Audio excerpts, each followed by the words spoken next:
Good morning, all, as of the time of recording, ladies and gentlemen.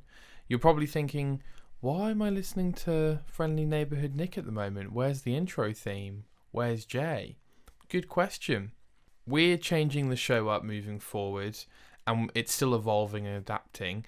And part of that evolution is that I felt that it was more natural for me, ironically, to introduce the show quickly and talk about some of the bookkeeping, as the kids call it, before we get into the show. So I wanted to have a little informal introduction now, see how it works out, see how it goes. So for those who don't know, the TGO show, we talk about video games. Every Saturday morning it goes live. Hashtag we've got a lot to talk about. We discuss gaming news, we have debates about gaming ideas. We obviously have strong opinions like most gamers. We try to have some fun along the way of recording. It's basically gaming therapy for me and my co-host, the Goldilocks gamer himself, Jay. So this week, everyone, we have a few discussions. We've, again, changed the show a little, slightly, and we've begun to bounce around the topics and the order we do things. It feels more natural to me, at least at the time of recording. I haven't edited it yet, as of recording this little informal piece, so it could very well end up a complete schlosh. However, we still get time to talk about me still playing Odyssey and some of the turmoils there. We talk about Rocksteady's new game, which I'm very excited to hear is actually happening. At least we know what they're doing. That's all I'll say. Slight spoiler for my opinion later on. Talk about some news stories, only a couple. And we skip Guess Who's review this week, because I felt that it was time to give it a bit of a break for the time being. Too much of a good thing, as they say. So, yeah, moving forward. Keep moving forward. We are changing it up slightly. We're being more intuitive. We're being more impulsive. And I hope you enjoy the new format. I already enjoy the new format. It's not that much of a big deal. It's just a podcast, everyone. So if you do want to write in, we'll be happy to discuss your thoughts, your opinions, maybe even a topic or two. You can follow us on all the social medias apart from Instagram. Well, you can follow us on Instagram if you want. I just don't use it. And you can always message us wherever. You can email us at contact@thegameopinion.co.uk if you want to feel a bit more official. And without further ado, while I try and delay the inevitable as I compulsively scroll through the doc to make sure I'm not missing anything, I believe that is the end of this intro. So please enjoy the show.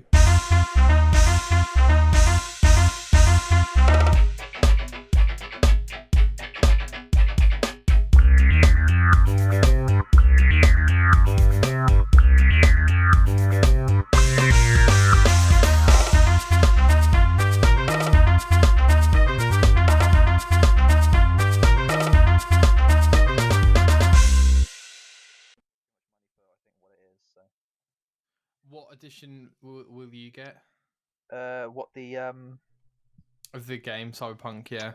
It'll definitely be next gen, and it'll probably be the second most expensive one, whatever that is. So even if it's like 125 quid? I mean, I hope it. I'm thinking probably more like 80 or 90. If it's somewhere around there, then I'll go for it. If anything more than that, it's probably not worth it, I don't think. Is that usually how the tiers go? So does it go 50 quid or 60 quid, whatever? So yeah, it goes base and game, then like 50 quid. Yeah. We'll say like either a digital deluxe or like just a deluxe physical, which is usually like 60. Sure. And then anything above that is anywhere like 65 plus, 70. Yeah. It's gonna be I think the most I've ever paid for a game for its like not top level but second most expensive was probably like 90, which I think was Borderlands. Yeah, I feel like it goes like 60 to 120 as the second tier, and then the last tier will be like 120 plus basic, or 150 yeah, usually plus, 200 plus most of the time. But yeah, right, okay, yeah, definitely. Got you. Okay, interesting. Yeah, so the guide was 22.87. 22. Right. Oh, okay. So that's almost pennies compared to this book you've got then. Yeah. I ordered it when the game hadn't been delayed yet. So I was expecting it to come out obviously in September, but it's been delayed now, so I'm getting it in November instead. Right. Yeah. Do you know your tactic with reading the guidebook and playing the game at the moment? Do you have a traditional tactic? So play this part of the game, or right before you do this mission, you'll read the mission in the guide, and No, then so they explained actually a lot in the cyberpunk episode about they sort of said how the main missions are the main missions, and they'll obviously be different depending on which of the three main lifestyles or like upbringings you had, whether it be nomad, street kid, or corpo. And then the side quests are sort of like they only come at certain points. Like you have to have done certain things in the past for these then side quests to pop up. So you can follow the guide as much as you want. You're never going to get everything in the same order as anybody else. Like if you played the game and I played the game, chances are we would get different missions at very different times during the game. Understood. There's probably a mission I'd get at the beginning where you would get right near the end and vice versa. Okay. Got you. So, yeah. But traditionally, so say Final Fantasy VII Remake, how did you go about using the guide while playing the game? Didn't have the guide for that one. My apologies. No, that's all right. Apologies. I'm trying to think. Final Fantasy 15 is a better version of that. That I had the guide for. Same with 13. 13 was easy because it was very linear. Yes. Because it was literally like, right, this page, do this page, do this. You didn't really have to jump ahead for anything. Versus... Are you following the walkthroughs, or are you just following the collectibles, or are you just following whatever you want to follow? Like, what are you looking at? Saying in every kind of game, or just Final Fantasy? Final Fantasy, because it's so linear, it's all the collectibles along the way. Like, yeah, you're not looking at the walkthrough because I assume you don't need help with every battle or boss battle. Boss battles, yes. Interesting. Every other battle, not so much. It depends. I'll usually read I'll read the whole chapter most of the time, and I'll think, right, how much of that have I retained? I'll then play the chapter, and then if I get stuck, I'll be like, right, I'll just go to that page and see if I can remember which bit it was, and think, oh, I'll do this, and that'll help me more most of the time. Either that, or I'll just like read along as I'm playing, depending on how confident I feel. But with 15, because it was open world, I kind of had to like go back certain pages and go forward certain pages just to know what I was doing. So I think because Cyberpunk's obviously open world, it's probably going to be a good mixture of sticking to one page and then just having to flip through every single bloody thing just to know what's going on. I was going to say, because it's such a huge game, there's no way you can read, say, chapter 1 of the game because you'll just be overwhelmed. Yeah, because it'll be too. Yeah, I think I'm having to like think about, like really think how I'm going to play this game because of what I know now about how the game's going to play. It's not necessarily as straightforward as it seems. I don't think it kind of. I think from what they've said in this week's episode, I think they call them. No, yeah. Night is it night? Was it? What is it? Called? Night City. Night City. Night City. Wire, something like that. Yeah. Night City Wire. Something like that. Yeah. Wire City Night. Yeah, they were talking about how you can pretty much just like it'd probably be better if you just followed the main story, and then anything that side happens, just sort of deal with right away. Not necessarily like leave it. I mean, there's probably plenty that you can leave, but it kind of I think what they were trying to do is they tried to make it so like it kind of flowed nicer. Mate, I always do that with every I think I do that too. I tend to as soon do as the side quests come up, yeah. Absolutely, and I think that flows so much better.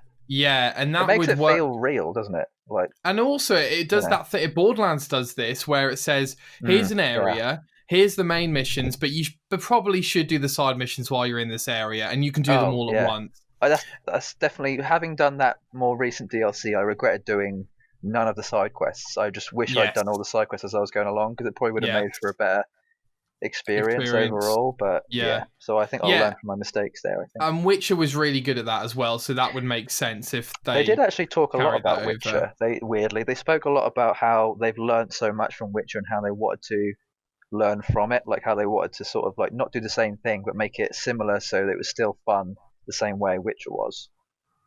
So I'm thinking there'll probably be some comparisons between the two, obviously. Mate, this game's going to be huge, man. Oh. Yeah, it's going to be legendary, honestly.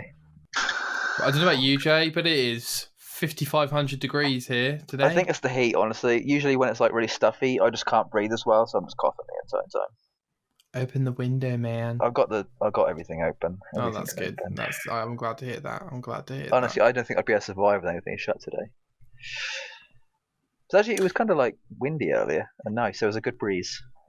Yeah, man. We went to Brighton over the weekend and super good time to visit. Sunny beach areas and it was boiling. But I got to tell you, mate, we were on a 2nd/3rd floor flat and I'm surprised. I'm surprised I'm not a part of Ash personally. I'm curious, what was the mask situation from the general public? Loosey-goosey, to say the least. I'm glad you put up one of these news stories. It's not really news stories. Well, it is. We forgot to talk about it last week. I think it happened before last week's show, didn't it? But the Suicide Squad game reveal? Yeah. I still don't know if that was part of the whole marketing thing on their Twitter. I imagine it was, because everyone thought it was a new Batman game. Because it said something about Gotham PD on it, which obviously still includes Suicide Squad, because Suicide Squad is still part of Gotham. So, yeah, let me just say at the top, Jay, thank God we know what Rocksteady is working on. Yeah, definitely. Thank God. Oh my word! It's been 4-5 years at this point. 2017. So yeah, maybe even longer than that. 2016. Yeah. Unbelievable. I'm just happy we know what they're working on. Obviously you've seen the logo. So there's a Superman with his kind of back turn. He looks like a bit of an evil Superman, and then he's got a hit marker on his head with Suicide and then Squad kind of going diagonally against each other. So what do you think about the one image we have about this game, Jay? Do you have any impressions on it whatsoever? I mean, it could mean a million things, really, couldn't it? I'm guessing this is obviously alluding to the fact that they're trying to kill... Superman's probably going to be quite prevalent, it seems, or like he's going to be, I don't know, I guess the baddie, but not really, the baddie in the sense of against the Suicide Squad. Yeah, baddie. So the whole thing around this is we're going to learn more about this on the 22nd of August, because the DC Fandome is happening. Do you know about this? Right, yeah, I do. I did saw the teaser trailer, but I'm not actually sure what it is, Jay. Is it a virtual event? So DC Fandome is basically like Comic-Con, but just DC stuff. So they're basically showing off like all their new comic stuff, all their new game stuff, all the new movie stuff. So I doubt it. We might see some more stuff from the Snyder Cut. I very much doubt it though. I think it's just basically what they're going to do. It's basically like Hall H at Comic-Con, but with Marvel, but with DC instead. Sure. Yeah, we're just going to learn about all the new upcoming stuff, I imagine. I already know that James Gunn has... I'm pretty sure they've finished filming Suicide Squad. 2. I could be wrong. I know they've definitely got the new logo for the film up. So it'll be teaser trailer time? Yeah, it'll probably be teaser trailer for Suicide Squad. Teaser trailer time! It'll hopefully be the game and the film at the same time, or, similar times. I don't know if they're going to do anything more... Well, I guess Harley Quinn's potentially going to be in this Suicide Squad, although probably not, I don't know. Jay, do you think this is what Rocksteady wanted to make? That's a good question. You know what? I'm kind of glad even if they didn't want to make it, I hope they did do it in a way, because I feel like Batman's been done. Not like he isn't finished, but he's been done a lot in the last decade. Like 2010 to 2020, he's been really like pushed. Something new, yeah. Like, it took weirdly, like Spider-Man had been done a lot from 2000 to 2010. Yes. And then there was a big break, and I'm glad they had that break and they came back to it. So hopefully they have a big break from from Batman. God, that's a bit of a tongue twister. A big break from Batman, and they'll come back to it in like 2026 or 2027, hopefully. Like, I really hope they leave it that long. I mean, I'm kind of thinking they'll need to have Batman in Suicide Squad to an extent. Yeah. What do you think about them not doing Justice League here? Oh, maybe they'll do that next. This will be like the prequel to the Justice League or something. I don't know. Sure. Because they've obviously got Wonder Woman 1984 coming out soon as well. So. Yeah. The one thing a few things that excite me about this, Jay. Firstly, I like Superman looking like he's going to be the target. That's really cool. And secondly, I'm hoping, as the name kind of proceeds, that we will play as multiple characters here. And I'm not sure where the thought process was. Like, obviously, I want to play as Harley Quinn and Killer Croc or whatever they do. But I'm not sure that the Suicide Squad at the moment, after the first film, is necessarily more hype than the Justice League, generally speaking. I think the Justice League carries a lot of weight despite that film being bad. However, I'm very excited to see this game, and I'm hoping that the years of work will have shown through, and I'm sure they will. Depending on what your opinion of the movie was, I feel Which one? The Suicide Squad. Yeah. I feel like that DC, in quotes, did the film or the franchise of Suicide Squad quite dirty, I guess. Like, they didn't quite do as well as they could have done. So this could just be like the redemption, I guess. Like them trying to fix stuff. Yeah, like, and I kind of don't want to see Joker. I don't really want to see Joker. Oh, yeah, 100%. So part of me doesn't really want to see Harley Quinn. Right. I kind of just want to see like Deadshot. I want to see Killer. I want to see Killer Croc. Wasn't Deadshot in the Batman games? Am I wrong on that? Yeah, he's been done a lot. Actually, that's a good point. Interesting. See, this is why Justice League, from a video game point of view, seems fresher than the Suicide Squad in some respect. Yeah, I mean, but again, I think Justice League and Suicide Squad came out fairly near each other, didn't they? Yeah. Suicide Squad was 2016. I think Justice League was 2017 or 2018. Was it 2018? Was it not 2019? Oh man, I couldn't tell you. I didn't watch it. Yeah, because never will. Snyder Cut is coming out next year, which I can't bloody wait for. Very intrigued to see that bad boy. Yeah, me too. I mean, the thing is, there's literally like hundreds of characters that could possibly be in Suicide Squad. There isn't like one definitive Suicide Squad. Like Sinister Six, right? A bit like that. Yeah, like they sort of fluctuate. They sort of go in and out. Yeah. Same with Avengers, I guess. Technically, yeah. Yeah. I think the one character I really want to see is Captain Boomerang. Fair. I absolutely love how they did him in the film. They made him so stupid. They made him into a bloody brony. Yeah. Really, it was funny though. It was so dumb. It was funny. So I kind of didn't mind that. Fair.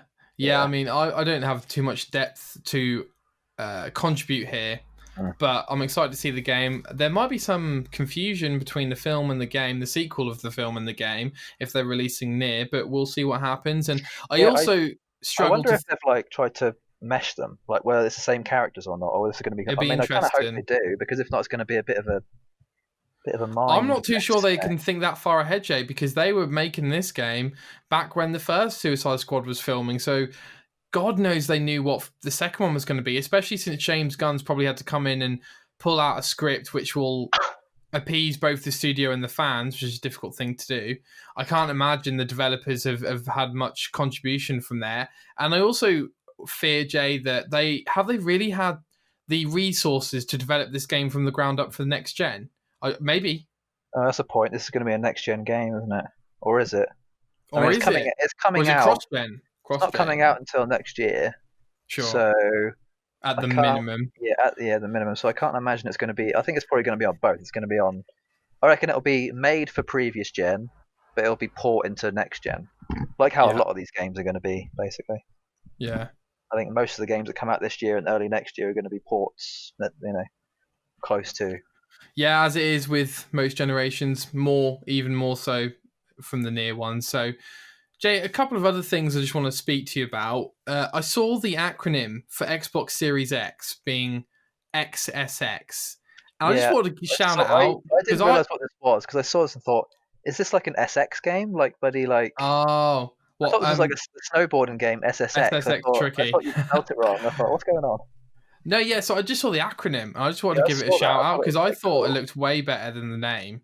The thing is, though, it's a bit like of a tongue. Like, obviously, consoles have nicknames. Sure. Right, you've got a PS5 and PS4 is just easy because it's 3 letters. It's letters and numbers 3 syllables. Are so easy, right? 3 syllables. But Xbox Series X is like so annoying. Like, to have to say that. Xbox One is slightly easier, but Xbox Series X just seems like too much to do. So I can see what like SSX just kind of does sound better, but still is a bit too close of a sound for it to be good. I think they're going for Series X. I think it removed the Xbox. Series X is just like a bit much. I don't know. Yeah. It doesn't feel right. No, that's fair. But I just want to give that acronym a shout out. And yeah, that's pretty cool, actually. But I think we both know that it's not a good name. It's not a good name. Honestly, I'm getting a bit like jittery now when it comes to getting these consoles. Like, why? Like, I want to be able to pre-order games for next gen now. Correct. which means I need the consoles to be able to pre-order now. Give them to me, okay? I need them. Give them to Papa. Like honestly, it's getting late. Like November is almost like an almost definite release date for PS5. So I need to be able to pre-order at least a month before. Yes. You ain't got long, all right? Hurry it up, boys and girls. Come on. Jay, I honestly couldn't put it any better myself. I was going to tell you this. The general excitement, I'm starting to look at trailers over and over again, which hasn't happened in a few years. I'm starting to get real buzzed about having these consoles and having a launch lineup that we still don't know the exact launch lineup. And we still can't pre-order games. And we still don't know how much they cost. And we still don't know when they're releasing. I mean, let's, like you say, Jay, let's just, come on. Let's go. Seriously, guys. If by the end of August, if we don't know this information, they ain't coming out this year. I have a feeling we'll know the information by end of August. We won't be able to pre-order it until end of September. Why would they limit money? Why would they limit income? Don't give me money. They're trying to wait out people. Obviously, people haven't been able to make as much money, and they've obviously lost a lot of jobs over the last few months. So They want to leave it long enough so people have a chance to get jobs and get money again to be able to buy them. So I reckon it's going to be at least a month before the console is supposed to release that we're actually going to see pre-orders, I think. I might have to do some research and see how long pre-orders were before previous generation. Yes, Jay, that's a good idea. Are you doing it now? You look like you're typing. I'm just having a quick look. Just look on Xbox One and PS4 because I think that'll be the best reference. Yeah. So we're looking at. Are you looking at announcement to release, Jay? What do you mean? So they had a PS4 event in February of 2013, I believe, released later that year, but I'm not sure if they announced the date at that event. If I'm correct. PlayStation 4 came out November 15th. Yeah. Xbox One came out a week later. That's tighter than I thought. It's looking like the start of November was when you could pre-order. So less than a month. Like less than a month. For both of those? I think so, yeah. Really? I mean, that's just from what I'm looking at. There's nothing saying it yet. Wow. That is shocking. Could be a lot longer than that, but are you sure, mate? They must have had pre-orders up for months. There's no way. Do you want me to join the bandwagon? Do you want me to? Hello. There we go. August. Found it. Oh, so I mean, yeah. So it says right here mid-August for PS4. So anytime now. Anytime now. Let's go, guys. Literally, within the next 3 days, we should potentially, in theory, hear something. If they're going by the same stuff. Mate, furthermore, what? No, just Furthermore, we're going to start needing some dates on these 2020 games, Jay, like Spider-Man Miles Morales. I don't know. I mean, we've still got a few chances at some events. I know there's going to be another Xbox event this month. There's going to be another PlayStation event, I think, this month as well. So we need more game dates, and I just want the launch lineup. I just want to know what's coming out when. Yeah, it should be end of this month. It should be if they're going by previous patterns, it should be this month. I mean, unless they want to delay stuff by a month and just hope people can get more money. And will you pre-order, Jay? Either or both as soon as they're available, just to have the outcome leave the bank account, so you don't have to worry about it anymore. Yeah, honestly, right now it's looking closer to pre-ordering the Xbox Series X first because of Cyberpunk and Assassin's Creed. Yeah. The only thing that's really keeping me on PS5 right now is, I guess, Spider-Man and Godfall. Okay. So I've got technically 2 for each, but in terms of importance, we'll go with the Xbox right now. Yeah. I need to get Cyberpunk sooner rather than later. So yeah, we'll go with that. We'll go with that. Nah, fair play, mate. I think I'm 70-30 Xbox right now. It's fluctuating a lot. It was 60-40 a few weeks ago. Yeah, But I'm the same. it seems to be growing more the opposite. I don't think I've seen much on the PS5 that I can remember that's starting to sort of like, wanted me to get it sooner rather than later. So, because I did the same thing with the Xbox. Obviously got the Xbox first, and then got the PS4 like a year or two, maybe even longer. I didn't get the Xbox.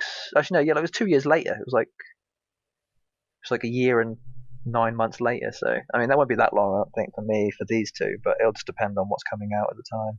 Yeah. Because I mean, I don't know. I think do I want to get Dirt 5 on PlayStation, or do I want to get it on Xbox? Segway. Yeah, segue. So Jay. yeah, Dirt 5's been delayed by a week, which honestly Oh doesn't my surprise god. me. This comes Honestly, from their Twitter account, which is how most news is delivered these days. yeah, it was supposed to come out October 9th, And it's coming out on the October 16th. 13th? 16th. Yeah, which does kind of change my. Well, technically it's the 13th if you do the early access. Um, but yeah, it's kind of like moved my schedule around a little bit because I was planning on playing Squadrons, which is supposed to. I think it's coming out even way before this anyway. So I'm kind of hoping. I No, don't want to like. beginning of October, I think. Yeah, that's what I mean. Like it's coming out like at least 2 weeks before Dirt 5, so I should be okay. I should have like a good 2 week solid play session on Squadrons, Oh, and mate, then yeah. No offense to Squadrons. I think you're going to be done with that game in 5 days.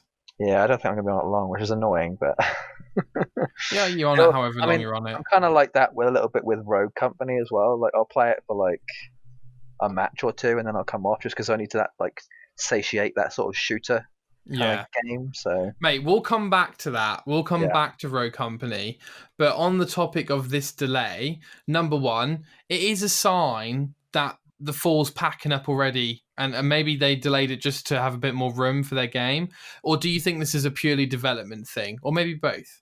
What's your thought? Because I don't really care, Jay. So what are your thoughts about this change? if it was development, I wouldn't mind because then it means obviously they've got longer to be able to fix things if they've got anything wrong. I think this Sure. probably comes down more to scheduling, and because they're obviously not working at 100%, they're obviously at home right now, not in the studio, not in the office, so they don't quite have all the tools and the communication that they'd like if they would do at work. So I think if they had that, they would have hit this October 9th date probably quite easily. But without it, it's probably have the. I mean, we might even hear another delay. Honestly, I don't think we will, but because it's so close. But it wouldn't surprise me, honestly. Yeah, because Yeah, my thoughts, Jay, is that if it's a week, that is a week for bug fixes. But yeah, then I think, are you that desperate you need a week? So do you actually need more than a week? Does that make sense? Like, I remember when Unity got pushed 2 weeks to the same date as Rogue, because Rogue was yeah. originally going to release later than Unity, and that needed more time. So it's kind of, does this need more time? I don't know. I mean, it's technically 6 days. Well, actually, less than that. It's technically 4 days if you get it early access, right? So they Sure. can't obviously need that much time if they want to fix certain things. It might just be more to do with like financial stuff. It could be like the law. It could be anything. There could be like some weird laws that they have to like sign papers and all this kind of stuff that we don't really know about. It could be like a million different things. But whatever it is, I'm hoping that the game is good because I've been waiting for this game for a while. I'm kind of hoping it's more closer to Dirt 2 than anything else. So Yeah.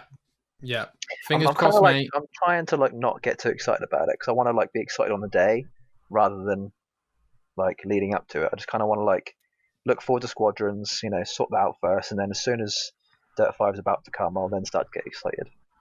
I've got to be honest, mate. I think there's so many games coming out later this year that I'm not sure you'll be able to schedule the hype in, apart from maybe Cyberpunk.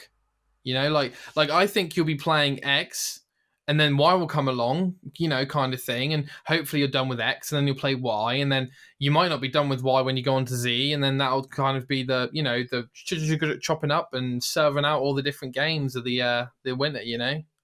Yeah, definitely, definitely. Like you might do a little bit of Squadrons, might chop that up, move Oh, that I to the see. side for a I bit, see. So I think when it maybe comes come to a back to game like that. Dirt, I kind of have to like put my all into it. Like racing games take a fair amount of focus, honestly. Like you Mm, kind of have to be in the right mood. Like I can easily fall out of mood when it comes to a racing game. I feel like you can fall out of mood with most games if you don't Yeah, mind me saying. definitely. But I think when it comes to like racing game, I have to be exactly in that racing game mood. If I'm not in it, I won't bother. So Sure, I think if sure. I think about it too much, I'll prepare myself. Like I don't know if you ever have this, but like if you overly prepare yourself, you'll tend to like have already had that mood that you want to do it go by. Like if I think about a racing game too much, I'll be like, oh, I want to play a racing game now, and then by the time the one I want to play comes out, I'm now not in the mood for it. So I Mm, kind of just want to like let my brain forget and then be in the mood at the time. So I think that's the primary thing. Same with any like any other game, cyberpunk or whatever it is. So just think yeah. about it for a little bit, forget about it for a little bit, think about it for a little bit, and so on. Yeah, no, absolutely. Mm. Going back to Rogue Company, Jay, we are Yes. swapping around today because we're doing what we want. Yeah, I Going haven't back, touched it in a while. I need to like check whether or not it's because they were supposed to have a Fortnite type like battle pass situation, like so a hold on, progression Jay. system. Is the game out? Yeah, I think it's still in beta or early access. But they've got a Uh, battle pass for it already. yeah, I don't know if the battle pass is out yet. That's what So they're I'm updating the beta with the battle pass. yeah, it looks like it. Yeah, Is because this another one of those? Is like this the another one of menu those? shows you it's supposed to come, but it's like coming soon kind of thing. Okay. Is this one of those in beta forever until it actually launches type thing? Probably, yeah. I mean, what is it?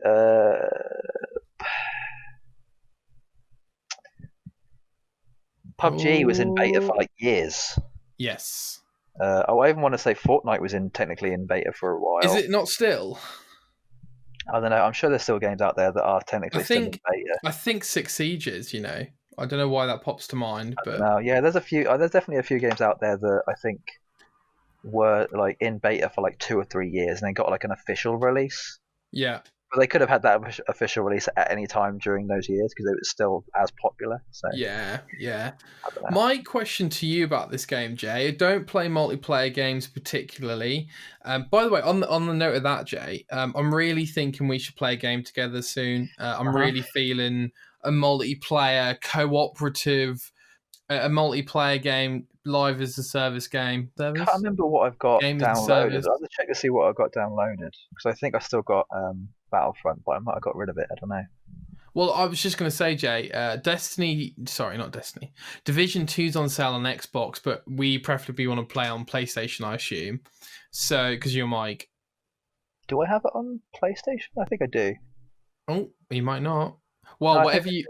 I have to double check. But double check, because I'd like to play that with you, and I've just downloaded Destiny 2 on PS4, which is free, the oh base yeah, I game. forgot. Yeah, base game. So Yeah, it would be cool if we could play that and maybe stream it or something. I think that'd be really cool.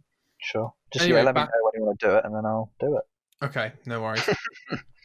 Back to the topic. So saw a video on Angry Joe. Love his reviews. Big fan. And the title of the video is something like "Is Rogue Company better?" Or he thinks Rogue Company is better than Valorant. And I just wanted to see what you thought of that. I'm not sure if you played Valorant. I can't remember. No, I do. I've watched so much of it. It's hard to say. I think competitive at the minute, Valorant is definitely going to be a lot better. I think Rogue Company has the ability to be probably either as good or slightly not as good. I don't know if it can ever top it, but these kind of games are so difficult to like predict whether they're going to be good. Like you can usually tell by how they look and how they play, but again, you never really know until it starts like kicking off. If But anything's actually going to happen.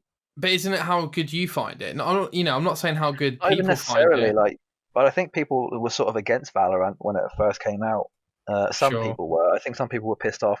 Like most of the CS:GO pro players were like, "Nah, I'm not going to go bother with that." But now most of them have quit CS:GO and are now doing Valorant as like their main sport, I guess, essentially. So Right. yeah, a lot of CS:GO pros have like just left and done Valorant instead because there's more money in it at the moment. Which I guess is like what a lot of streamers do too. Like they'll usually play where the money is, where the viewers are. Like if viewers want to watch more Valorant, then they're gonna go stream that a hell of a lot more. I kind of wish I could actually play Valorant. To be honest, I kind of like want to like give it a go. Mate, I'd love to hear your opinions on it compared to Rogue Company. Yeah, I've watched enough, I think, to know. I think Valorant has a lot more going for it right now, definitely. I think Fair. we have to. Road companies sort of have like a roadmap that they want to like do for this year. So I think by the end of this year we'll know a little bit more about what's going on there. I think. Okay. Jay, is Fallout 76 on PlayStation for you? Mm-hmm. Okay, all right. Did you want to talk a bit about Odyssey or no? Yeah, I mean, I'm still playing it. Yeah, let me speak to the people and speak to you, Jay, about Odyssey. I just want to know where you are, where you're at, where your head's at This with it. this is a good time for me to talk to you about something I want to talk to you about. Mm-hmm. Funny you bring up sports, Jay. I've Yeah. been thinking about the misconception of video games for a lot of people, and the I think particularly wrong assessment that games are made to enjoy and be fun. Okay, let me explain what I mean. Please. The consensus is video games are made for entertainment and we play them to have fun and be competitive and sometimes get a little bit angry, but mainly enjoy ourselves, immerse ourselves. And that's pretty much a lot of the thought towards video games. Now we have separations and stems off from this. So The Last of Us, for instance, is a popular instance of the game's not fun, but you love it. All right, okay. And I think that was at least one of the main games to bring up that thought process. I'm now bringing in a new thought process here, or at least I think I am, which is that not only does the game not need to be fun, I'm not entirely sure for OCD people like me and you, and two, for esports people, serious competitive gamers, I'm not entirely sure you should enjoy every minute of the game. Okay, so I'll handle the first one, which was OCD people. If I had my way, I would stop playing Odyssey. I don't hate it at the moment. It's not Red Dead 2 yet, but I'm definitely like, yeah, no, this has gone on. This has gone on too long now. Because you took too long to do it. It's true. You could blame the game, though. You could blame the game. Yeah, I guess. I'm blaming you, but yes. Fair enough. Fair enough. And I mean, we'll talk about this on the special, but FYI, I haven't even touched certain modes in that game yet. Like modes that would take 20, 30 hours. It's ridiculous. Yeah, we'll talk about it. We'll talk about it later. Okay, but so what I mean is my OCD nature refuses to bow down to giving Odyssey victory over my time. Yeah, I know what you mean. And I think I said that the wrong way. But what I mean is I've got too many achievements to give up now. There's no way I'm giving up. I'm going to do it even if I don't love every minute. I see what you mean. Yeah. And that's it's the OCD the nature. Exactly. Yeah. Okay. And then rant nearly over. Don't worry, people. Point number 2. I don't think esports players, I don't think they love every minute of the game they play. Maybe they do. But it's training to them. It's endurance. It's like a boxer going to train up for his match. And sure, he might love all of it. He probably likes bits more than others, and he probably wants to switch up his training method to keep it varied. But for the most part, I'm not sure the thought process of, or the thought of games should always be fun at all times exists coherently in 2020. I just don't think it does, mate. No, I think if you tell yourself that you've enjoyed a game 100% of the time, you're lying to yourself. I don't care who you are. Nobody enjoys everything they do 100%. Like again, this comes down to like having a game that is 10 out of 10 or like perfect, right? It's so subjective because it means more to you versus someone else. Like someone else could give it a 0, whereas you'd give it a 10, right? That just depends on your personal preference. So I guess you could then have that argument and put it into the whole people enjoying games thing. And people aren't always going to enjoy a game. There's someone who is probably going to enjoy the game more, but that doesn't mean they enjoyed it the entire time. I think there's definitely times like I feel like a game, if a game challenges you and you can get frustrated at times, or at least like maybe not like fully like angry and like smashing stuff, but like definitely like where you kind of like I think there's like you have to sometimes get frustrated at a game to learn, right? So there's some games can give you a challenge that require you to do things more than once, because if you can just do it the once, why would they bother doing it in the first place? They don't want you to just zip through the game, right? So I think like games need to have that in them. If not, I'm trying to think if there's like any other like medium that applies to. I guess like art. if you want to be a good artist, you're not going to be able to just draw and magically be able to do everything you want to do straight away. You have to fail enough times to be able to succeed later on. And that might that might even be on one painting. Exactly. Yeah. I think a lot. You could equate it to muscle memory as well, and just like overall skill. I guess if you want to talk about that when it comes to pros and esports, is they have to practice. I mean, these people have to practice 10+ hours a day. Yes. Like they get up, they eat, they play, they eat, they play, they sleep, they eat, they play, and that's all they do. That's their whole life. Like they probably only get a break maybe on a Saturday or a Sunday. Like it's their job, you know. So I think once a game becomes your job, in this instance, I think there's definitely times where you're not going to be enjoying it. Even though people do say, you know, have a job that you're going to enjoy the entire time. It's really hard to like. So I think if you lose a lot, you're probably going to like. There's going to be times where you're not enjoying it, and if you win a lot, there's going to be more times where you're enjoying it. But I think you have to lose to be able to then realize that you're not the best, and you have to become the best from losing to then get there. Which is again how you do when you direct a film, when you draw a piece of art, any of this stuff. When you play a game, it all kind of there's definitely like a thread that runs through this entire like media thing. If you want anything that requires any amount of entertainment or skill, that any creative thing in general requires a level of having to fail a lot. I think again you can equate that to anything you do in life. I've said equate a lot, but it makes sense. I appreciate your contribution, Jay. I think it's very valuable, and I think we've had a good discussion here that I haven't really heard about. I haven't heard that many people talk about the idea of games not being fun, if not a lot of the time. Yeah, I think we kind of have to lie to ourselves sometimes. But yes. If you really want to enjoy a game and you want to this is weird. I've only learned this recently. When you cry, an emotional cry, you usually tell yourself you feel better after having a cry, right? And the reason for that is because our brains, without us really knowing about it, will have a cry, and then it'll remember the good parts of what happened after that cry, and then whenever you have a cry after that, your brain will then try to have that memory again, which is why you get that sensation of feeling better after a cry, because your brain's basically tricking you into thinking you're actually feeling better. And I think my point to stop crying. No, just to so you don't feel terrible after you cry. Right.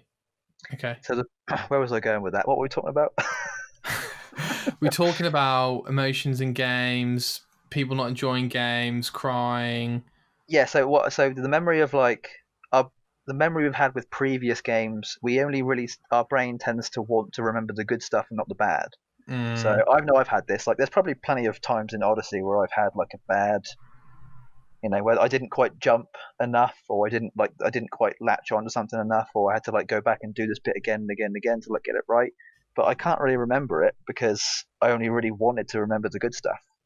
So I think that's our brain's survival way of being well, I'd rather you just remember the good stuff, so don't even worry about it, kind of thing.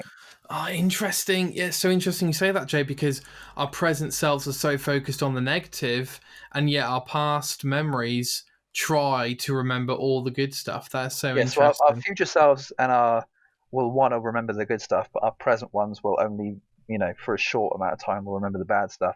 You tend to forget the bad stuff quicker and remember the good stuff more often, depending on what has happened in that situation. Yes. But when it comes to a game, I think it's definitely more often you're going to remember the good stuff versus the bad, which is why it's all, I guess in your case, it'd be better to leave a game in a good mood rather than a frustrated, fed up, bad one. Yeah, and that's where we have the conflict. We get the OCD versus the I want to leave this game while I still like it. Yeah, it's basically being around long enough to become the villain kind of thing. You don't want to play the game long enough for it to become a bad game. Yeah. You want to play it long enough it still stays in your mind as a good one. Mate, let's put that up on the poster of Red Dead 2, just... Yeah, basically. Don't play this long enough for this game to become a villain. I think, I've had that with quite a few games, although I've never had it with Pokemon. I've played thousands of hours of Pokemon and still not got fed up. Genius. Rocket League, I've got the same. Oh, that's a good one. Yeah, definitely. Well, on the topic, Jay, segue master today. Speaking of, now that you said Furthermore, well, let's move on to the idea of playing a game too much. The Last of Us Part 2 has a free update. Happy congratulations to Naughty Dog. Good free update. So they've released two main things for this update, as far as I'm aware. I read about it earlier today. They released all the information via their website. Firstly, they've released grounded difficulty / mode. So this is a brand new difficulty. It was in the first game. I believe they also patched it into the first game. It is going to be really, really hard, essentially. You've got less resources, more difficult enemies. I think that there's no HUD at all, like inventory menus gone. So very difficult mode for those of you who really enjoy a challenge. And another challenging mode they've introduced, which I think is brand new to the series, permadeath. So I believe you get a trophy now. They've patched in 2 new trophies, not required for the platinum. One for doing grounded mode, and then one for doing the game on permadeath. And I don't believe you have to do permadeath on grounded. So that's Jesus, can you imagine? Oh, Dave. I know people will do it, but who will do it 100%. I'm like Boss Nass, you know. I'm just like, that's actually like a really big flex, right? Can you imagine like having those 2 trophies and being like, right, I'm going to get both these trophies at the same time, mate? And you play permadeath on grounded. But like all great achievements, it's a flex, and yet it's also a huge sign that you've spent a lot of time trying to do that. You know. I mean, I don't know. It could take someone pretty minimum amount of time if they think they're good enough at the game. Oh, true that. Like, although they have, I don't know if you know this, I don't know how much you looked into it. They did a video on this as well, where they actually showed off some other things they've put in the game. Oh, of course, you're right. Yes, brand new visual modes. They did a few option introductions. I'm going to list them off because they're pretty insane. Give us a couple, mate. Just give us some of your favourites. Mirror World. Yes. You know what this is? Yeah, so everything's mirrored. Everything's inverted. So now, whereas a building would have been on the left, it's now on the right. Mate, shout out to how different this makes every game feel. It's crazy. Oh, God. I mean, like, I don't know if you've ever done this, if you've ever put your phone on inverted mode and you've looked around your room and how your room is just now flipped and how it looks completely different. I haven't. Done that before? Yeah, it's like your door's still kind of in the same place, but it's now on the left rather than the right, or, you know, whatever. Oh, that's so weird. It's just so strange. But I imagine that's what that's going to be like. There's also like a slow motion thing. Yes. I don't know if like some of these are like accessibility modes. Yeah, no, some of these are basically like cheats. So they've got infinite crafting and all that kind of stuff. Infinite ammo, infinite melee durability, stuff like that. What are some of the visual modes, Jay? Because there was like noir mode, there was pixel mode. Yeah, so they've got 8-bit audio and 4-bit audio, which I'm not sure about that. But I think the mode, like the visual is also the same. So basically, like it sort of just makes everything look 8-bit, I guess, like really grainy, like like each pixel is now like bigger. Yes. So there's a lot less pixels on the screen, which is very strange. And they also had like a weird kind of like neon looking one. You see that one? Yeah, where, like, I liked it. Like the heat mode in like the Predator. Yeah. With like seeing everything in like yellows and oranges and greens and blues, like that kind of weird like heat-seeking mode. Like it's almost like that, but or the whole world's like it. And they had like another really interesting one that was like a noir kind of black and white one, but as you moved forward, the draw distance was in 1s and 0s, and it was all like that kind of green matrix looking. Right. But as you moved, like there's like an aura around you that made everything then black and white in color. Oh my god! Yeah, it looks so cool. It honestly made me go like, wow, that'd be really cool to watch that. Fair. It looks very strange but cool, almost like a kind of like a fog effect in Pokemon, where you just can't really see what's going on, but as soon as you move, everything sort of becomes clear. Which is strange but cool. I'm kind of glad they did this. It sounds difficult, but yeah, super cool. Now. Yeah, I wonder if they must have had this in development, like as they were making the game. They must have done, right? I think they did, because they did a similar thing for Uncharted 4. So and that came on launch, if I'm not mistaken. So I'm actually surprised. I'm surprised it wasn't in the game to begin with, ish. But obviously, it's been a very strange time. So yeah, but that's really cool. Jay, have you got a question for me about this? Yeah, I'm just curious, like how you feel about all this kind of stuff. Like, are you going to play it again? There it is. I am not. I didn't think you were. I doubt you'd ever play it on permadeath. You'd probably never play it on grounded. I was just more curious if you'd ever just play through it on one of these like weird visual modes just to see what it looked like. If I was a streamer, I'd do an hour or two messing around with them, but the game is too important to me to play those modes. Does that make sense? So does it kind of like almost wash the game like a little bit, like kind of make it not seem as serious as it was before? Absolutely, mate. Waters it down. Well, that's what I meant. Waters it down. Yeah. Not that I'm not saying it does that permanently or anything, but just for me.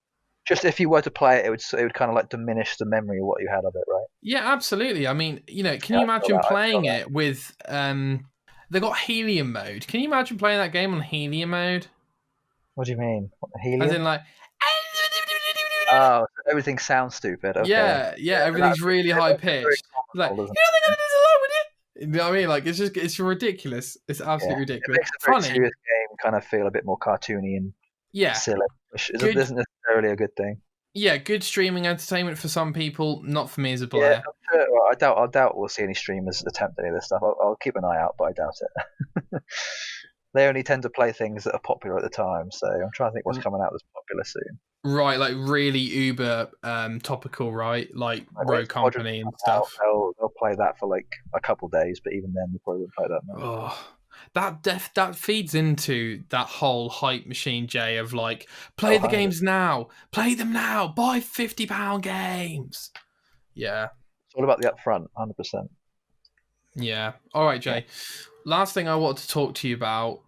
This is a very small thing that I encountered yesterday, but I want to get your opinion on it. Mm-hmm. It's about open world games. I was playing Odyssey. You'll be happy to hear that.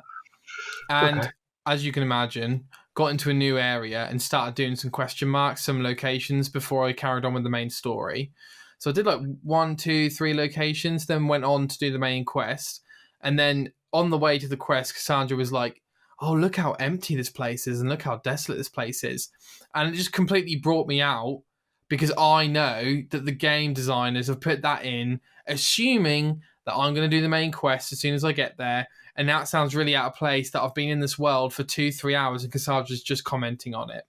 So my question to you, Jay, is very specific here, but I assume you've dealt with that before, and what are your thoughts on it?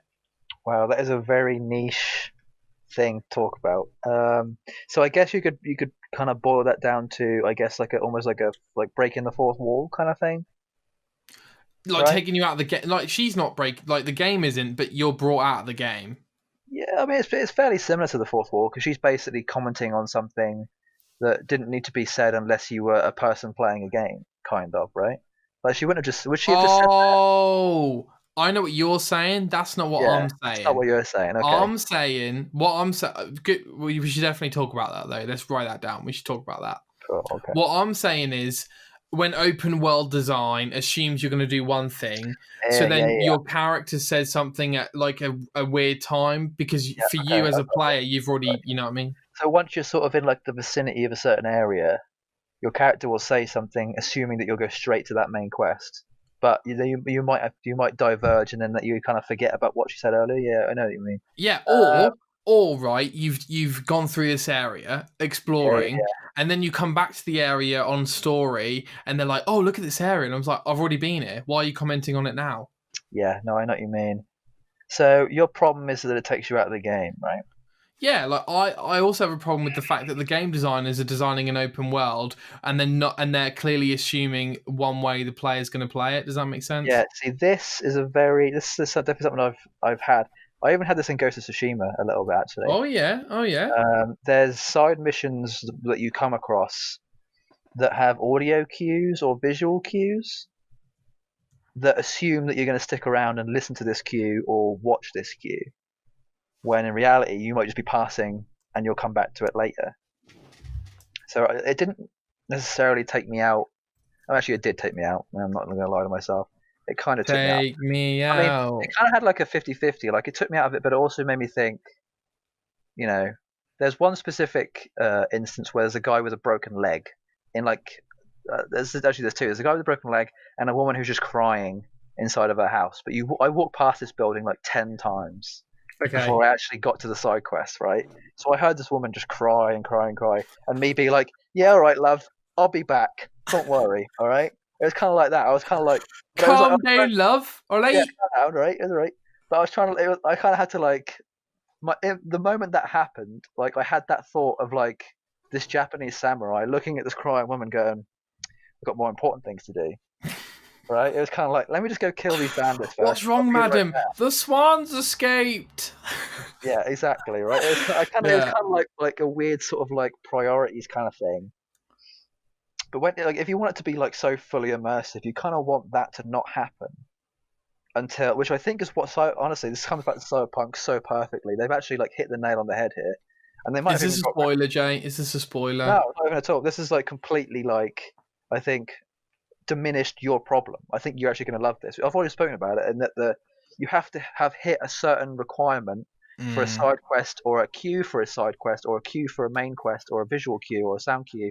For that to even happen, when you go to a certain area, you have to have hit certain requirements. So if you had that in Odyssey, you obviously wouldn't ever have that problem, right? Unless you already had hit that. So there's basically a lot less chance of you ever having that queue unless you've hit the requirements, right? So if they'd had that in Odyssey, you probably would have never we'd never even had this problem most of the time. You probably would have had, let's say you had this problem 80% of the time. In Cyberpunk, you're probably only going to get it 20% of the time. So 1 out of every 5 versus 4 out of every 5 times. So I don't think they can completely get rid of it because it does somewhat help with immersion. Like you kind of want that interactive queue thing to happen because you've now come to this place you've never been before. But it's definitely better if that is more of a realistic version in terms of it happening, whether it be at a certain time of day. Like if you only ever got that queue at like noon, or if you only ever got that queue depending on what you had done previously, which I think is what Cyberpunk is trying to do. And to me, that sounds like a good answer to that problem. So I think yes, it is a bit of an issue now, but Nick, it's looks like it's being somewhat solved. So look forward to that. Okay. Wow, Mate, that's such a weird thing, but that made let's total sense. let's thank the developers. I will give a shout out to Witcher 3 and Red Dead 2 because I think even in there the problems seem to be minimized. But Yeah. it's games like Ghost of Tsushima and Odyssey, and even things like Dark Souls to Yeah, a certain I feel like degree. some games just kind of like can't get around that. Like it would take a lot more development to be able to fix that. I think some developers don't see that as enough of a problem or enough of an immersion issue. Whereas Cyberpunk, the team who are doing Cyberpunk, obviously they're focusing so much on immersion that they've actually thought way ahead and know this Yes. problem. So Yes. they've put the time in. I mean, 7 years to make a game. You know, they've got enough time to fix that kind of thing. Versus Yes. Odyssey, which probably didn't have as much time to be able to fix that kind of thing. Yeah. So I think it's Yeah. more about development time than anything else. And you're right, Jay. Maybe it shouldn't be a priority, but moving forward, when you It's have definitely not up there. I mean, we can definitely say it's not like top it's 10 not. It's priority. not. Like, yeah.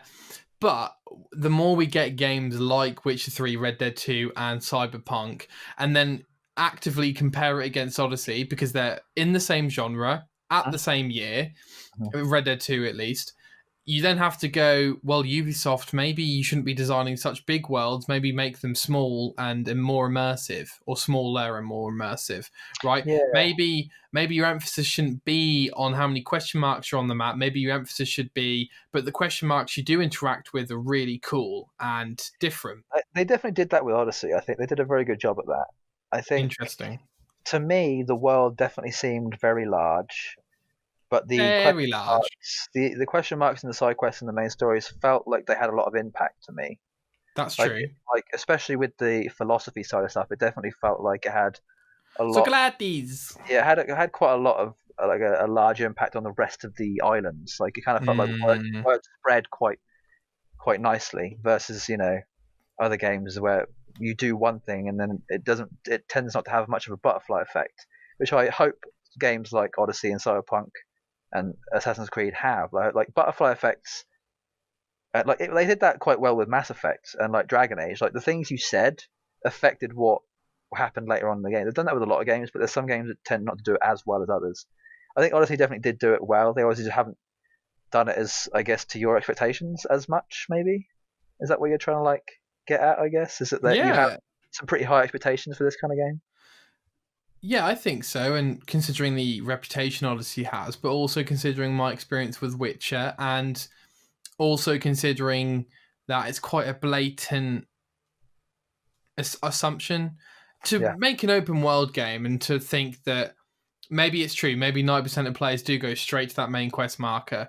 But you Yeah, can't. For me, it's all about if you're going to make an open world, let's make it let it be open feel world. Yeah, exactly. 100%. Yeah. I think this argument kind of like brings up a point of it doesn't like what we spoke about earlier about a game not being perfect, right? You can love a game as much as you want, but there will always be at least one thing that is not perfect with it.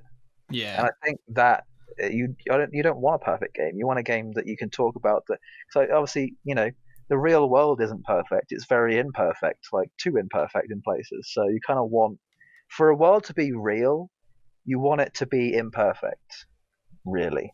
So if you want a game to be real or to like seem real, you want it to be imperfect in some ways. So if anything, we should probably like. I don't think it's definitely something that can be improved on, but it looks like with the evidence we have, it looks like it's being worked on, and we should probably just look forward to talking about this kind of thing again and seeing how much of a difference has been made in the development side of things, like especially with comparing Odyssey and Cyberpunk. It seems like there's definitely a lot of ground to cover when it comes to improvements. But I mean, even just with next gen games in general, like Cyberpunk definitely seems like the beginning of the next gen stuff to me. Like it seems like a lot of improvements, even with the very niche problems or minute things that can happen in a game, can be tweaked enough to be able to be less frequent, I guess, in this case, which means better. But just because something happens less frequently doesn't necessarily mean it's better, depending on other things. I'm not sure what those things are, but I'm sure they happen. I think for me, it's more of just like glitches and things looking slightly odd. Like if a game, a mouth doesn't quite move perfect, I think that's more of an issue than the immersion side of things sometimes. Yes. Yeah. Absolutely. And we are blessed to get a game like Cyberpunk at the generation turning that we're point. at. Yeah. Honestly, it kind of the fact that we're getting the games that we're getting now makes me happy that I'm this age. I think if I was like too young for this game, I'd be very pissed off. And I think that's probably because anyone who's you can be any age to play this game as long as it's above a certain age. I think if I was too young, I would have hated to have been around to an extent playing this game because I wouldn't have been able to appreciate it as much. I don't think. And also, you probably wouldn't be able to afford it, especially the new consoles, right? Yeah, I wouldn't have been enough. I mean, like I'm looking back, Jay, and I think we both got this on release day, but I'm just trying to make a comparison here. This is arguably like the next Skyrim. Like this, or the Witcher. Yeah, 100%. Cyberpunk seems as big as what Skyrim was to 360 and 1, I guess. Yeah, ish. Yeah. Like it was sort of right on the border, wasn't it? It came out on 360, but I mean 2011, so a couple of years. Couple of years, 2 years before, but even so. But But I think whilst is a good comparison, like what other game is like cross generation? That is cross generation, but is like Cyberpunk in terms of its brevity, its like size and scale and impact that it's going to have potentially. Well, The Last of Us came just GTA 2013, GTA 5, of course. That's definitely one that has a bit more of a punch, a bit more of an impact. I think this like we need to also like I guess be aware that we should probably talk about this another time potentially about what games have had the largest impact on the generation that it's come out off from, whether it be 360, One, Series X, and so on. Yeah, we should probably talk about that at some point. That'd be a good thing to talk about. Right on the dock, mate. Right on the dock. Yeah, I'll do if you please. Well, Jay, listen, I think this is the best show we've done so far. I hope you agree. And we've messed with the formula. We've done what we want, and I feel good about it. I might be editing it and might think, oh, this has not worked out at all. This is a mess. But all right, Jay, well, appreciate your time and opinion. Yeah, I'll have a look at this book, this Cyberpunk book, and let you know. Yes. I'm still so hesitant to open it, but I really need to. I'm not sure if we clarified it, Jay, when we were recording, but you bought the kind of lore book for Cyberpunk. So it's called The World of Cyberpunk 2077. So I even mentioned it, I think, on a few podcasts before about how the Twitter for Cyberpunk had sort of been releasing tidbits of information about the world, and how excited I was just to read those on like a daily. I was like, oh, I can't wait to read. Yeah, you did. Yeah, but now I have the whole thing in my hand. I don't have to go back to Twitter anymore. I have everything here, other than the actual game itself. I have enough lore to be able. This is going to last me until the game comes out, 100%. I'm not going to read. I'm going to finish this before the game comes out, hopefully. I mean, there's 196 pages, I want to say. So wow. Not only have they perhaps got the perfect train towards the arrival of this game in terms of marketing, in terms of information released, in terms of amount of information at the right time, they're also spreading out the impact of the game. Like, if you read that, Jay, I'd be like, oh, this is awesome. And then I'd get in the game and I'd be like, oh, I know what that is. I know what that is. And I know for you that's good, right? I guess this could be a good argument, right? Because I think I know where you were going to go. You were going to probably be like, whether it be spoiler territory or not, right? Ish. Would you say that if you read this, it would spoil the game for you? To a certain degree. I think potentially it would for me too. But part of me, like I guess the other side, the flip side of that, or like the silver lining of this, is that I'm now going to be more aware, and maybe on like some level, feel like I'm already part of the world, even having not been in it before. Like it's sort of almost like this book kind of makes me think this is like the first 20 years of my cyberpunk life right now, if you know what I mean. Like this is my first 25 years of cyberpunk life, and I'm gonna start where I left off, essentially, when I start playing the game. You know, so like part of me is like, this is like the childhood of cyberpunk to me. You know, it's kind of just like a preparation, almost like a and I totally get that, dude. Like kind of thing, I guess. You're immersing in the world before the game even comes out. Yeah, toes in right now in the pool. I'm just checking to see the temperature. That's all I'm doing. Okay. No, I feel yeah. For me, it's like it depends on how much new information's in the game. So if I read that book and I then play the game and like everything's pretty much covered and I don't even need to go in the codex, I'll be a little bit like, oh, that's a bit of a shame. Yeah, I very rarely go into the codex with games. I think the only games I've really like looked too much into like the lore of stuff is probably like, I guess, Odyssey. I've done a little bit. Final Fantasy. Final Fantasy definitely. Syndicate massively. I very rarely do that. Weirdly, I did it with like Aliens, Cloning Marines. I had like any kind of game that has like audio recordings. I did it with the First Division game. Actually. The First Division game, you kind of need to like listen to all the audio stuff for that game because it gives you so much of the actual story. It's insane. I think this needs to be. I think we've definitely spoken about it before. We should probably speak about it a bit more actually, about how much impact audio recordings, letters, like collectibles, and how much they have an impact on story. I know we've definitely talked about it before, but we should probably talk about it a little bit more. Yeah, man. This was like maybe back in like episode 2 or 3. I think we spoke about it. Ooh, Sunny Gaming. Yeah, it was a while ago. All right, mate. Well, listen, I'm going to cut us off. Yeah. Thank you again for your time, and we will.